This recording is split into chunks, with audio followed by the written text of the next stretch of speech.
So hey there, this is me Viraj and welcome back to coder सब। आज के इस वीडियो में हम पढ़ेंगे सी के बारे में। सी में हम आगे की चीज़ें पढ़ेंगे जो कि है वेरिएबल्स का पार्ट 2।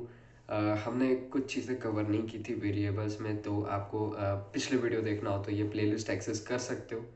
और अगर ये वीडियो पसंद आए तो लाइक, शेयर एंड सब्सक्राइब। तो पिछले वीडियो में मैंने कुछ डिक्लेरेशन किए थे अपने वेरिएबल्स के, ठीक है। मैंने कुछ वैल्यू डाली थी, आप कुछ भी डाल सकते हो। और अब मैं चाहता हूँ कि मैं इनका इंडिविजुअली साइज़ फाइंड करूँ, ठीक है।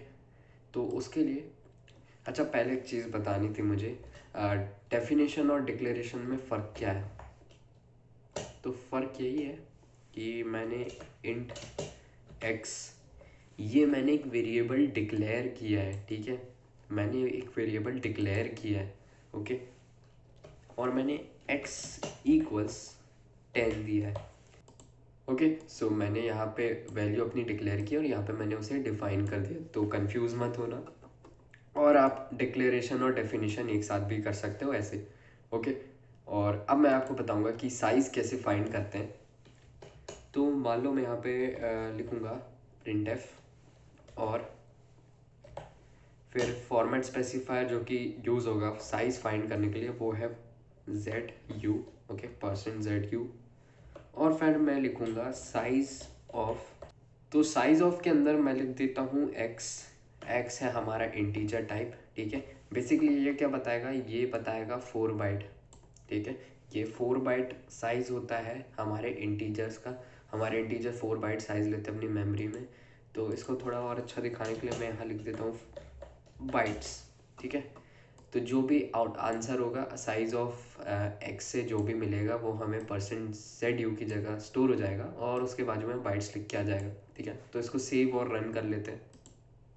तो जैसे ही सेव करके रन करोगे तो ये 4 बाइट आने लगेगा, ठीक है। तो इसका मतलब यही है कि हमारे इंटीजर टाइप लेता है 4 बाइट।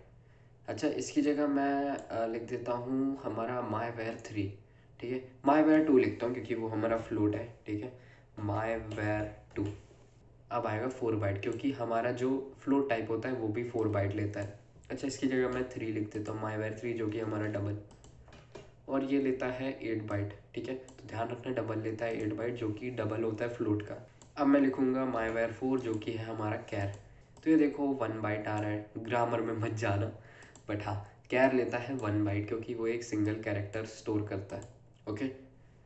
अब मैं अगर इसकी जगह मैं myvar5 लिखूँगा, जो कि है हमारा अरे ऑफ कैरेक्टर्स। इसको ज़्यादा डेप्थ में मैं नहीं बताया, मैं जब एरे करूँगा और स्ट्रिंग्स पढ़ाऊँगा तभी इसको बताऊँगा, ठीक है। तो अभी के लिए सिर्फ मैं इसका साइज़ दिखा देता हूँ कितना है। तो ये देखो 15 बाइट्स। 15 इसलिए है क्योंकि अगर इसको काउंट करोगे 0 1 2 3 4 5 6 7 8 9 10 11 12 13, 0 से लेकर 13 तक काउंट किया, मतलब 14, एक्चुअल में 14 कैरेक्टर्स है ये स्पेस को इंक्लूड करके, ठीक है। 14 कैरेक्टर्स है, और जो एक 15 एक्स्ट्रा आ रहा है, मतलब एक एक्स्ट्रा जो आ रहा है वो इसलिए आ रहा है क्योंकि स्ट्रिंग्स को एंड करने के लिए एक हम नल यूज़ करते हैं, वो मैं आपको बाद में बताऊंगा। वो वाला नल नहीं, घुमाने वाला नल नहीं, ये दूसरा, ये एंड करने के लिए यूज़ होता है, ठीक है। तो वो हिडन होता है और वो भी एक कैरेक्टर होता है, तो फिर उसको मिला के टोटल 15 है, इसलिए इसका 15 साइज आ रहा है, ठीक है। एक्चुअल में 15 कैरेक्टर्स हो गए, इसलिए 15 साइज आ रहा है, ओके। अच्छा, अब आप सोच रहे होगे कि यार इंटीजर 2 बाइट ले रहे हैं, सॉरी इंटीजर हमारे 4 बाइट ले रहे हैं, तो ऐसा कुछ नहीं हो सकता कि इंटीजर 2 बाइट लेने लगे या इंटीजर 8 बाइट लेने लगे, ऐसा कुछ नहीं हो सकता। हो सकता है, बिल्कुल हो सकता है, अगर मैं इंट के आगे शॉर्ट लगा दूँ या लॉन्ग लगा दूँ, तो ये सब होते हैं टाइप मॉडिफायर्स। तो इसके लिए मैं आपको एक वेबसाइट ले जाता हूँ, ठीक है। तो ये ट्यूटोरियल्स पॉइंट की वेबसाइट पे आपको मिल जाएगा, आप सर्च करोगे तो आपको मिल जाएगा टाइप मॉडिफायर टेबल, ठीक है। तो अब नीचे आओगे तो ये टेबल ऐसा कुछ है। तो यहाँ पे कुछ चीज़ें लिखी हुई है अजीब अजीब सी, तो मैं आपको इंटीजर का दिखाता हूँ। जैसे मैंने आपको बताया इंटीजर लेता है 4 बाइट, तो वो स्टोर कर सकता है इतनी इंटीजर वैल्यू से लेके इतनी इंटीजर वैल्यू तक की वैल्यूज़, ठीक है। तो जैसे कि मुझे 10 स्टोर करना है, तो हाँ 10 इनके बीच में आएगा तो ऑब्वियसली स्टोर हो जाएगा, ठीक है। तो ये रेंज ऐसी होती है इंटीजर की, इतनी वैल्यू स्टोर हो सकती है। और इनका साइज़ तो 4 बाइट ही है, बट अब आप अगर देखोगे तो ये अनसाइंड इंट लिखा हुआ है, ठीक है। अगर मैं इंट डेटा टाइप के पहले अनसाइंड लिख दूंगा तो उसकी रेंज हो जाएगी 0 to दिस मच, ठीक है। तो इनके बीच की वैल्यू आप स्टोर कर सकते हो। साइज़ अभी भी 4 बाइट, बट अगर मैं साइंड इंट लिखूंगा, ठीक है, तो वो एक्ट करेगा as a normal int type, ठीक है। तो अगर यहाँ पे साइंड लिखो ना लिखो, ठीक है, अगर नहीं लिखा है तो भी ये नॉर्मल इंट जैसे एक्ट करेगा। रेंज दोनों की सेम है, आप देख सकते हो रेंज सेम है, ठीक है। इसके बाद आता है शॉर्ट इंट। तो शॉर्ट इंट में क्या है, अगर आपको छोटी वैल्यू स्टोर करनी है, ठीक है, तो छोटी वैल्यू स्टोर करने के लिए आप शॉर्ट लिख दो पहले, उसके बाद इंट। तो उसका साइज़ तो यार टू बाइट हो जाता है उसका साइज़ ऑफ चेक करोगे ना तो फिर 2 बाइट हो जाएगा, ठीक है। और वो इतनी रेंज की वैल्यू स्टोर कर सकता है, देख सकते हो कितनी कम रेंज है, ठीक है। और इसके बाद आता है अनसाइंड शॉर्ट, जो कि सेम है, ठीक है। वो 0 से लेके 65,000 बिल्कुल पॉजिटिव वैल्यू स्टोर करेगा। अनसाइंड मतलब पॉजिटिव, ओके, और साइंड मतलब नेगेटिव भी और पॉजिटिव भी। तो ऐसी ये सेम रेंज हो जाएगी। अनसाइंड शॉर्ट इंट जैसे आया तो इसकी रेंज बिल्कुल सेम हो गई शॉर्ट इंट के। तो कोई फ़र्क नहीं है साइंड शॉर्ट इंट और शॉर्ट इंट में। आप ये साइंड नहीं भी लिखोगे तो फिर इसका मतलब यही है, शॉर्ट इंट का मतलब साइंड शॉर्ट इंट ही है, ठीक है। इसके बाद आता है लॉन्ग। तो अगर मैं किसी इंट टाइप के पहले लॉन्ग लगा दूँ तो उसका साइज़ यहाँ पे गलत लिखा है, एक्चुअली वो 4 बाइट होता है, ठीक है। तो वो बढ़ जाती है रेंज, और चेकआउट करोगे तो समझ में आएगा। उसके बाद आता है साइंड लॉन्ग, जो कि होता है सेम एज लॉन्ग इंट, ठीक है। साइंड लगा है तो मतलब सेम ही है, नेगेटिव और positive values. Unsigned long int में क्या होगा, सिर्फ पॉजिटिव वैल्यूज़ आ जाएगी, ठीक है। साइज़ यहाँ पे यार इन लोगों ने 8 बाइट लिखा है, बट एक्चुअली 4 बाइट होता है इनका साइज़। बट अगर लॉन्ग इंट लगा है, ठीक है, लॉन्ग इंट लगा है तो उसका साइज़ होता है 8 बाइट, और वो इतनी लंबी वैल्यू स्टोर कर सकता है, ठीक है। और ऐसे ही अनसाइंड लॉन्ग इंट होता है, वो सारी पॉजिटिव वैल्यू स्टोर कर सकते हैं इतनी बड़ी रेंज की, ठीक है। और उसका साइज़ तो 8 बाइट ही होगा। अब मैं यहाँ पे आपको दिखा देता हूँ। मान लो मैंने यहाँ लिखा है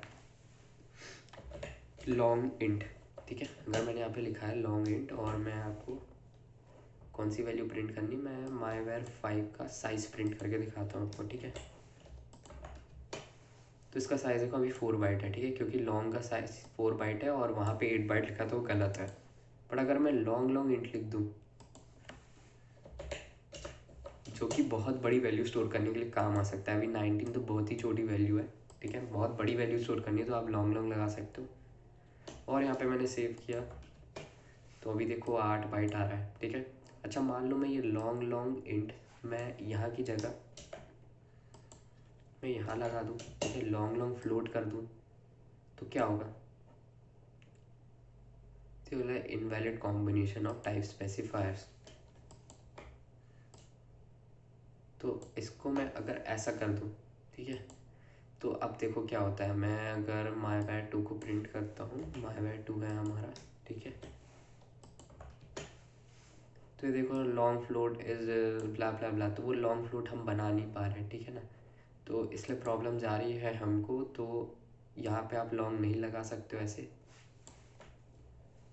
अच्छा अगर लॉन्ग फ्लोट, पता लॉन्ग फ्लोट का एक्चुअल में मतलब डबल ही होता है। तो अगर आपको फ्लोट में बड़ी वैल्यूज़ डालनी तो आप डबल में ही डालोगे। अच्छा अगर मैं यहाँ पे लॉन्ग डबल लिखता हूँ, लॉन्ग डबल लिखता हूँ मतलब फ्लोट से बड़ी वैल्यू हो तो डबल में स्टोर कर सकते हैं। अब डबल से बड़ी वैल्यू हो तो काय में स्टोर करें, तो लॉन्ग डबल में। तो मैं मान लो मैं माईवेयर 3 का साइज़ फाइंड करता हूँ, तो अभी देखो 12 बाइट हो गया, क्योंकि डबल का एक्चुअल साइज़ तो 8 बाइट होता है, हमने चेक किया था। बट अब देखो ये 12 बाइट हो गया है क्योंकि मैंने लॉन्ग डबल लगाया। अच्छा मैं लॉन्ग डबल लगाऊँ तो एक और लॉन्ग, ठीक है, एक और लॉन्ग डबल लगा दिया मैंने, तो ये देखो एरर आने लगा। तो ऐसे आप खेल सकते हो, आपको पता चल जाएगा किस में आप लॉन्ग लगा सकते हो किस में नहीं लगा सकते हो, ठीक है। और ऐसे कैरेक्टर में भी हम लॉन्ग शॉर्ट लगा सकते हैं, वो आपकी मर्ज़ी है, ठीक है। ठीक है, तो कंफर्म हो गया कि सिर्फ इंटीजर्स में ढंग से वर्क करता है और डबल में एक लॉन्ग लग जाता है, ठीक है। बाकी आपको शॉर्ट लगाना तो आप लगा सकते हो, इसकी जगह इसका साइज़ कम हो जाएगा। तो आप ये सब खेल सकते हो अगर आपको साइज़ बढ़ाना घटाना है एज़ पर दी रिक्वायरमेंट्स।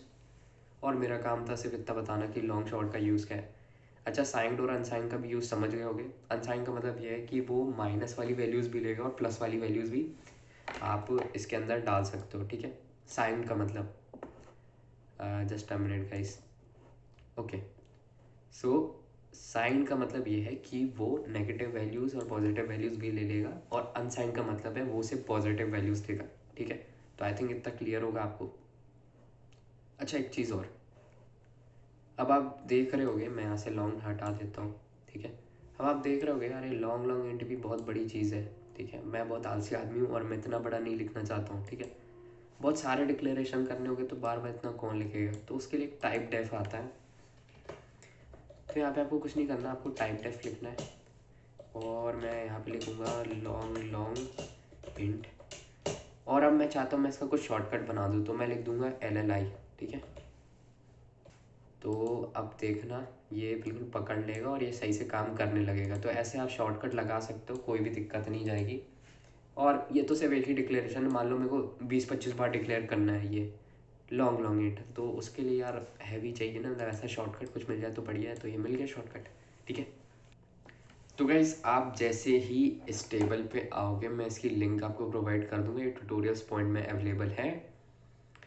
इस टेबल में आओगे तो आप देख सकते हो यहाँ पे इसके सारे फॉर्मेट स्पेसिफायर मेंशन्ड है। अगर आपको ऐसी वैल्यूज प्रिंट करनी है, साइंड अनसाइंड लॉन्ग शॉर्ट ये सब वाली, तो आप चेकआउट कर सकते हो इसको, और सब कुछ मेंशन्ड है। अगर आपको लॉन्ग लॉन्ग इंट को प्रिंट करना है, ठीक है, तो आपको %LLI या %LLD यूज़ करना पड़ेगा, ठीक है। और ऐसे ही अगर अनसाइंड वाला हो तो %LLU long long unsigned int, ठीक है, अनसाइंड लॉन्ग लॉन्ग इंट, उसके लिए %LLU है। ऐसी बाकी सारी चीज़ें हैं, आप पढ़ सकते हो और धीरे धीरे आपकी आदत में पड़ जाएगा, ठीक है। जैसे ये शॉर्ट अगर आपको प्रिंट करना है साइंड वाला तो %HI है, ठीक है, और अगर अनसाइंड इंटीजर है शॉर्ट वाला तो फिर %HU है, ठीक है। आप समझ गए होगे आप कैसे करना है, और इसको पढ़ के देख लेना। और एक चीज़ ध्यान रखना, अगर आपको शॉर्ट इंटीजर है आपके पास तो उसके पहले साइन लिखना है, ठीक है, बीच में साइन मत लिखना, पहले साइन लिखोगे फिर शॉर्ट फिर इंटीजर, ओके। मैंने आपको अभी बताया था कि double is just long float, है ना, तो वही है यहाँ पे इसका फॉर्मेट स्पेसिफायर, इसलिए LF होता है, स्मॉल LF। डबल का मतलब हो गया लॉन्ग फ्लोट, इसलिए इसका फॉर्मेट स्पेसिफायर हो गया LF। तो ये एक रेफरेंस है छोटा सा। और अगर आपको लॉन्ग डबल लिखना है तो उसके लिए L और F, ठीक है। L और F का मतलब क्या हो जाएगा, लॉन्ग लॉन्ग ऑफ फ्लोट, ठीक है। तो ये मैं थोड़ा सा तुक्का बता रहा हूँ, रेफरेंस बता रहा हूँ, बट एक्चुअल में उसका मतलब लॉन्ग डबल ही होता है। तो यार बस इतना ही था इस वाले वीडियो में। आई होप आपको पसंद आया हो और कुछ समझ में आया हो, ठीक है। और मैं मिलता हूँ आपसे नेक्स्ट वीडियो में, तब तक के लिए बाय बाय।